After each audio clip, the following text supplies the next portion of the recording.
The gunshot shattered the music. Glass exploded above the sapphire vault, raining crystal shards onto silk dresses and polished shoes. Conversations died mid-sentence. Men who had killed without blinking froze like statues. A small body stumbled through the smoke. "She's bleeding," someone muttered.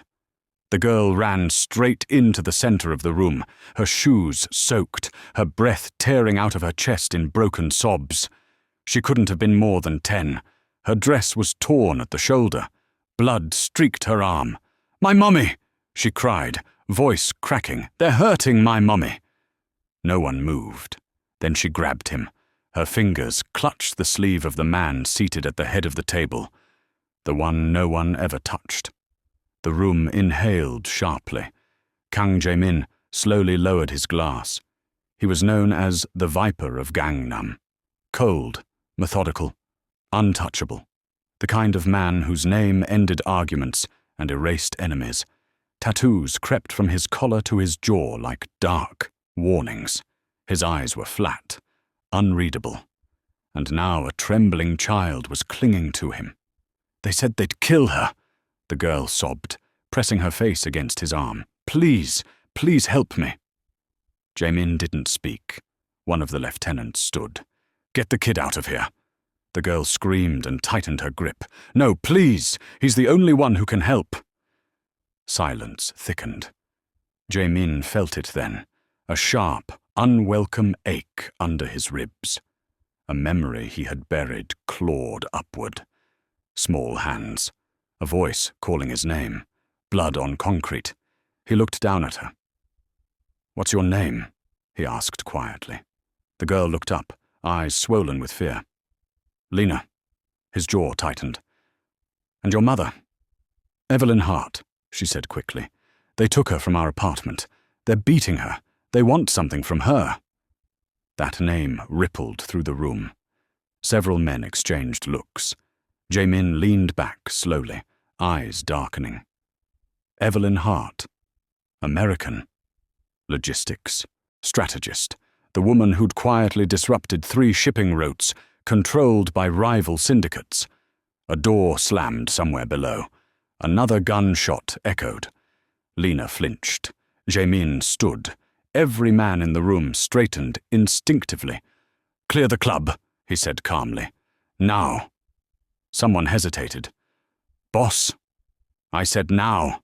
Chairs scraped, orders barked. The sapphire vault emptied in seconds, leaving only Jae-min, a few trusted guards, and the shaking child still gripping his sleeve. Jae-min crouched in front of her. "Lena," he said softly, surprising even himself. "Look at me." She did. "I'm going to find your mother." Her lip trembled. "You promise." He paused. Promises were dangerous things. "I don't make promises," he said. Then, after a beat, "But I don't leave children behind." Her shoulders collapsed with relief. Above them, alarms wailed. Minutes later, chaos swallowed the city. The convoy tore through the rain-slick streets of Incheon, headlights slicing the dark. Lena slept, curled against the seat, exhaustion finally winning. Jae-min watched her reflection in the window. She reminded him too much of So-yeon. His sister's face flickered in the glass, laughing, alive, before blood replaced it. He looked away. "You shouldn't have brought her," said Min-kyu, his second-in-command, from the front seat. "This reeks of a trap." "Everything does," Jae-min replied. Min-kyu glanced back. "Evelyn Hart is valuable. Whoever has her is baiting us." "Then they chose the wrong hook." Min-kyu hesitated. "Or the right one." Jae-min's eyes narrowed. Evelyn Hart counted breaths. 6 in, 4 out. Pain flared along her ribs as she shifted against the chair. Her wrists were bound, but not tightly enough to stop circulation. Sloppy work. Emotional men always were. "You can stop pretending," said the man in front of her. "We know you accessed the routing codes." She lifted her head, slowly. Her face was bruised, Her lip split, but her eyes were sharp. "I design systems," she said evenly. "I don't steal them." The man laughed and backhanded her. She tasted iron. "Where are the keys, Evelyn?" She smiled faintly. "If I had them, do you think I'd still be alive?" He stared. She leaned back, breathing through pain, memorizing footsteps, timing, voices. The warehouse echoed in predictable patterns. She'd been doing this her whole career, reading chaos until it confessed structure. They didn't know it yet. But they were already late. Jae-min's phone buzzed. A single message flashed on screen. "Warehouse 19. East Docks. Come alone." He showed Min-kyu. Min-kyu frowned. "They want you isolated." "Then they misunderstand me." Lena stirred. "Is that where my mummy is?" Jae-min nodded. She grabbed his hand. "Please don't let them hurt her anymore." He squeezed her fingers once. "I won't." This time it sounded like a vow. The warehouse loomed like a rusted beast against the water. Jae-min stepped inside first. Gunfire erupted immediately.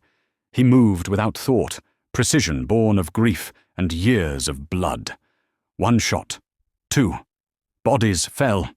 His men followed, clearing angles, shouting codes. Above the chaos, a woman's voice rang out. "Duck! Now!" Jae-min dropped just as a sniper's bullet shattered a beam inches above his head. He looked up. Through smoke and steel, he saw her. Evelyn Hart. Bruised, bound, unbroken. Their eyes met. Something electric snapped between them. Recognition without introduction. "You're late," she called hoarsely. He almost smiled. "Traffic," he replied. Then the walls exploded inward, and everything went wrong. "If your pulse is racing already, stay with me, because this is the moment where loyalty fractures, and hearts choose sides." The explosion knocked the air out of the warehouse like a living thing being strangled. Steel screamed. Dust swallowed. Sound. For a moment, everything was white noise and instinct. Jae-min rolled behind a fallen crate as bullets chewed through metal where his head had been seconds earlier. He fired without looking, muscle memory guiding his hand. Someone screamed. Something heavy collapsed. "South entrance compromised," one of his men shouted. Evelyn hit the floor hard as the chair behind her shattered. Pain screamed through her shoulder, but she didn't waste the breath. She rolled, grabbed the dropped knife with bound hands, and sawed at the rope with frantic precision. "You okay?" Jae-min barked across the chaos. She laughed once, breathless and sharp. "I've had worse meetings." He glanced at her again, really looked this time. Blood streaked her temple. Her jaw was clenched in defiance, not fear.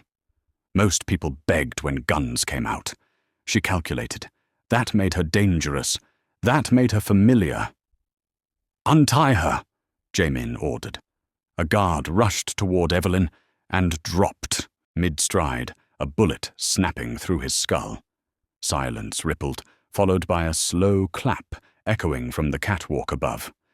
"Well done," a voice called. "Very dramatic." Jae-min felt the shift before he saw the man.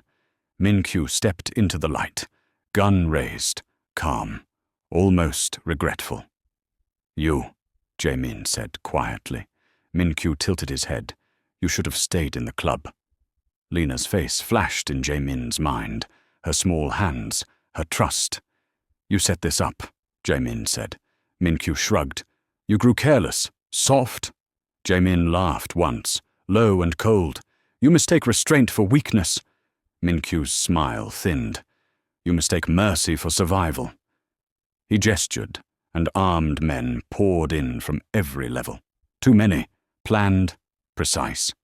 Evelyn finished cutting the rope and rubbed life back into her wrists. She met Jae-min's eyes.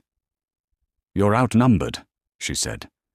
"But this place isn't built for brute force." His brow flicked up. "Suggestions?" She exhaled. "Crane controls, east wall. If I can access them, I'll get you there." Min-kyu laughed again. You think you're leaving? Jae-min stepped forward deliberately, lowering his gun. Min-kyu's finger tightened. Shoot me, Jae-min said. Do it. Min-kyu hesitated. That half-second was all it took. Jae-min moved. Gunfire exploded. Men fell. Jae-min grabbed Evelyn, dragging her behind a moving container as bullets sparked against steel. You trust me? He shouted. She didn't hesitate. No. He almost smiled. Good. They ran. They reached the control room with seconds to spare. Evelyn slammed the door and dropped into the console, fingers flying despite the tremor in her hands. What are you doing? Jae-min asked, covering the entrance. Rewriting their advantage, she said. These cranes run on staggered automation. If I desync the timing... The warehouse groaned. Massive containers swung violently, smashing into walkways and sending armed men screaming into the dark. Holy, Jae-min muttered. Focus, Evelyn snapped. They'll reroute power in under a minute. Gunfire rattled the door. Jae-min reloaded smoothly. Then we finish this fast. An alarm began to howl, deep and ominous. Evelyn froze. That's not mine, she said. Jae-min's phone vibrated. A countdown flashed on the warehouse monitors. 0:58. Min-kyu's voice echoed through the speakers, calm as ever. If I can't have the Empire, no one does. Evelyn's breath hitched. He rigged the place. Jae-min swore under his breath. Can you stop it? He asked. She scanned the system, fingers flying faster now, panic threading her focus. No, but I can delay it. How long? She swallowed. 30 seconds. Maybe. He nodded. That's enough. He grabbed her wrist. Run when I say run. She met his gaze, searching his face. What about you? His eyes flicked toward the exit, where smoke thickened and flames licked steel. I'll be right behind you. She shook her head. That's a lie. He didn't deny it. Jae-min, she said quietly, using his name without knowing why. You don't get to die today. Something in her voice hit deeper than bullets. I already did once, he said. The countdown hit 0:20. Now, he shouted. Evelyn sprinted. Jae-min turned back, firing into the shadows, covering her escape as debris rained down. The blast threw him forward, slamming him into concrete as the world detonated. Fire swallowed the night. Jae-min woke to sirens. Pain roared through every nerve. His vision swam. He coughed, tasting smoke and blood. Hands grabbed him. Don't move, someone shouted. Police. He laughed weakly. Of course. They cuffed him as stretchers rolled past. He twisted his head, scanning through the chaos. Where is she? He demanded. A familiar voice answered. She's alive. Evelyn stood a few feet away, arm bandaged, face pale but eyes fierce. Relief punched through him. You're under arrest, an officer snapped. Evelyn stepped forward smoothly. Inspector, I'm an American citizen, and this man just saved my life. The inspector sneered. He's a criminal. So are the men who kidnapped me, she shot back. And I'd love to explain to my embassy why you're prioritizing optics over justice. The inspector hesitated. Jae-min watched her, something warm and dangerous spreading in his chest. She didn't flinch, didn't bend. After a long moment, the cuffs were unlocked. Don't make me regret this, the inspector growled. Evelyn turned to Jae-min as the sirens faded. Looks like we survived, she said softly. He studied her face, bruised but unbroken. Looks like, he agreed. His phone buzzed. A single message. We have the girl. Come alone. His blood turned to ice. Evelyn read his face instantly. What is it?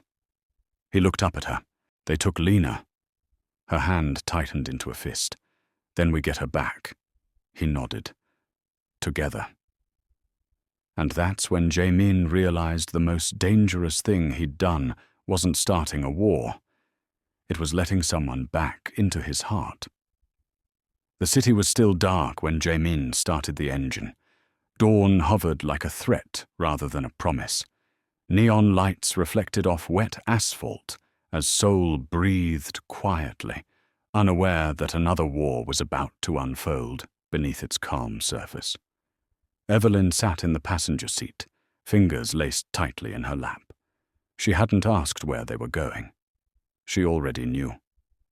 "They chose the river," she said after a moment. "Abandoned pier near Widow Park." Jae-min glanced at her. "How do you know?" "They want isolation, visibility, fear." She swallowed. "And they want you emotional." His jaw tightened. "They already have that." Silence filled the car, heavy and loaded. "You don't have to come," he said finally. "This is my mess." She turned to him sharply. "They took a child. That stopped being just your mess the moment they touched her." He said nothing, but something shifted in his chest. He wasn't used to people choosing his darkness willingly. His phone buzzed again. "No guns, no men. Come alone or she dies." Evelyn leaned closer, reading the screen. "They're lying. Of course they are. They expect you to surrender everything." Jae-min's grip tightened on the wheel. "I already decided." She studied his face, the scars, the exhaustion carved into him. "What did you decide?" He met her gaze. "That I won't kneel." The car slowed near the park. Fog rolled in from the river, curling around rusted railings and broken lamps. The pier stretched out like a finger pointing toward something final. Jae-min parked. "Wait here," he said. Evelyn shook her head. "No.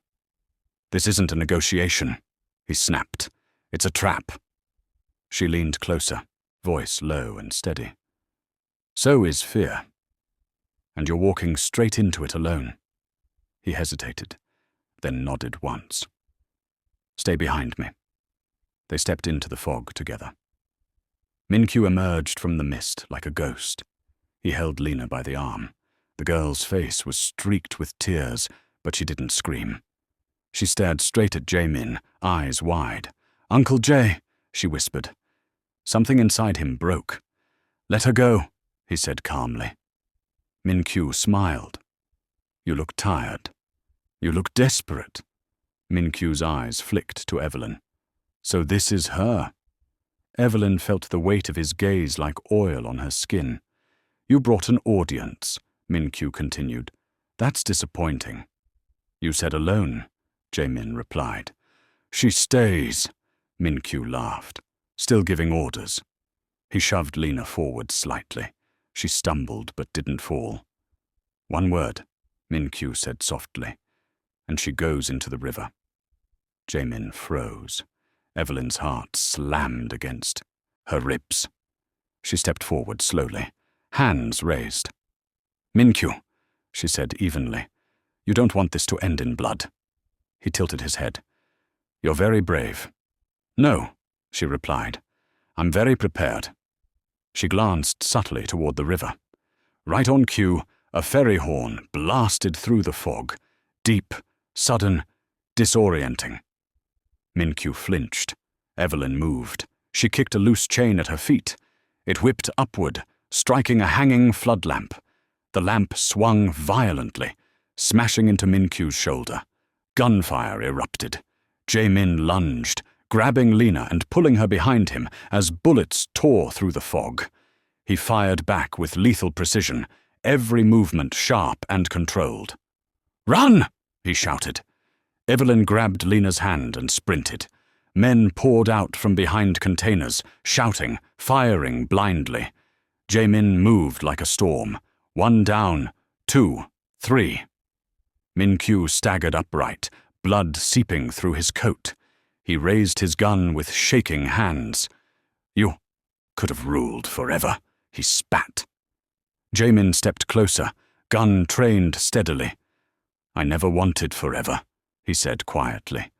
"I wanted peace." He fired. Min-kyu collapsed into the fog, disappearing into silence. Sirens wailed in the distance. Evelyn reached the edge of the pier, breath ragged, Lena clinging to her. She turned just as Jae-min ran towards them. They collided hard, all three of them falling to the ground in a tangle of limbs and relief. Lena sobbed openly now. I was scared. Jae-min wrapped his arms around her tightly. I know. I'm here. Evelyn knelt beside them, tears blurring her vision. For a moment, the world stopped. 6 months later, Seoul felt different. Not safer, just quieter.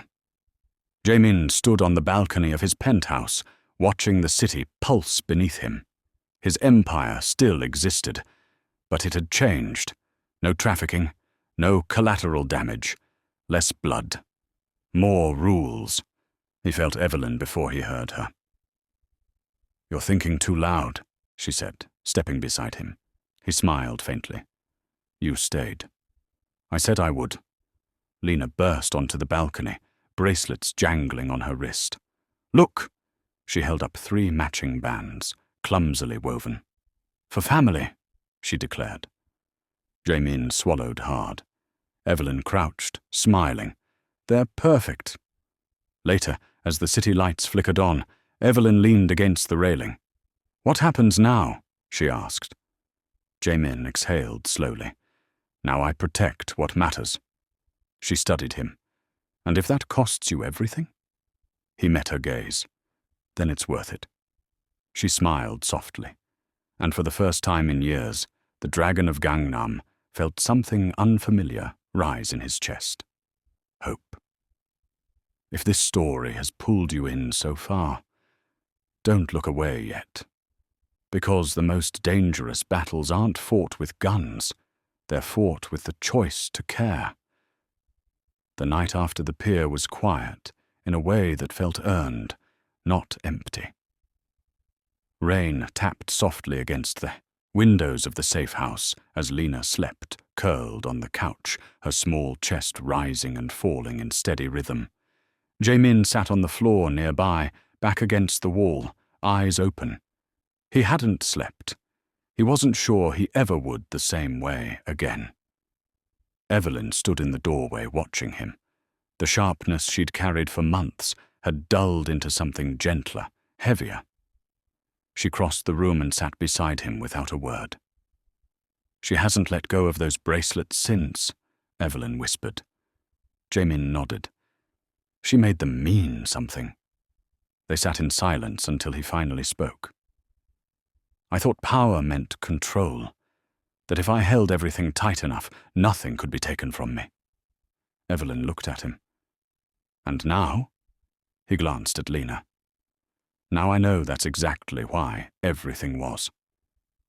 The next weeks were relentless. Interrogations, quiet negotiations, deals rewritten in shadows. Jae-min dismantled what no longer served survival, roots that fed cruelty, alliances built on fear alone. The underworld noticed. Some resisted. Most adapted. Power didn't disappear. It changed shape. Evelyn returned to her work, but Seoul no longer felt like a detour. It felt tethered. She and Jae-min spoke often. Sometimes strategy, sometimes nothing important at all. The connection between them stayed unspoken, not fragile, but deliberate, like a bridge neither rushed to cross. One evening, as city lights flickered on, Lena tugged Evelyn's sleeve. Will you stay for dinner? Evelyn smiled. If your guardian allows it. Jae-min raised an eyebrow. Guardian? Lena grinned. You guard. She plans. I decide. They laughed. Soft, surprised sounds that felt almost foreign. Later, as Lena slept, Evelyn and Jae-min stood on the balcony again. The air was cool, carrying the distant hum of traffic. You could walk away, Jae-min said. Start fresh. No shadows. Evelyn shook her head. I don't believe in clean starts. I believe in honest ones. He studied her face, searching for hesitation. Found none. I'm not asking you to save me, he said quietly. I know, she replied. I'm choosing to stand. Months passed. The city learned the new rules. Violence dropped where fear once ruled unchecked. Jae-min became something rarer than a kingpin, an anchor, not admired, respected. On a clear morning, Lena ran ahead of them through a small park, laughter ringing bright. She stopped, turned, and pointed. There, that bench! They sat together, watching the river move patiently forward. I used to think love was a liability, Jae-min said. Something enemies could use. Evelyn leaned back, eyes on the water. It still is. He smiled faintly. Then it's the most dangerous thing I own. She met his gaze, warmth, steady and unafraid. Dangerous doesn't mean wrong. Lena climbed onto the bench between them, taking both their hands. Promise. Jae-min blinked. Promise. What? That you won't disappear, she said simply. He squeezed her hand. I promise. Evelyn felt something settle, quiet, solid, not a fairy tale ending, a chosen one. As the sun lifted higher, Jae-min glanced toward the camera in his mind, as if aware of unseen witnesses. If you've stayed with us this far, he murmured, half to the moment, half beyond it, then you know what it costs to care. Evelyn smiled softly. And what it gives? Lena laughed. The river kept moving, and somewhere between shadow and light, a family held. If this story moved you, if it kept you here, then you already understand the power of choosing connection over fear. Stay with us for more stories like this. Like, subscribe, and don't look away when it matters, because sometimes the bravest thing you can do is stay.